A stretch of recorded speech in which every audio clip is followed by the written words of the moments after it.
প্রচণ্ড পরিমাণে গরম। আমি গিয়েছিলাম একটু গোবরডাঙ্গা স্টেশন, তো ওখান থেকে সোজা চলে আসলাম বাড়ি। প্রচণ্ড রোদ্দুর বাইরে, গরম লেগে গেছে। গোবরডাঙ্গা স্টেশন গিয়েছিলাম একটা দরকারে, সেটা হচ্ছে এরকম টিকিট কাটতে গিয়েছিলাম।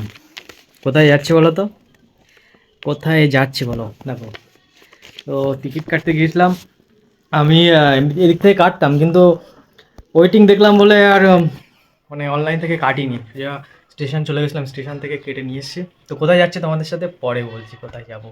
এখন প্রচণ্ড গরম লেগে গেছে, স্নান করব।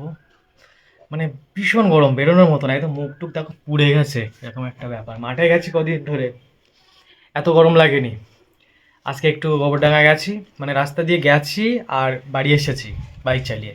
অবশ্য হাওয়া ছিল প্রচণ্ড পরিমাণে বাইক চালিয়েছি যখন, কিন্তু যা রোদ্দুর, রোদ্রে পুরো গা ঝলসে গেছে। তো চলো এখন স্নান করে খাওয়া দাওয়া করে নিই। আর কোথায় যাচ্ছি দেখতে থাকো তোমরা, পরে বলবো তোমাদের সাথে কোথায় যাচ্ছি।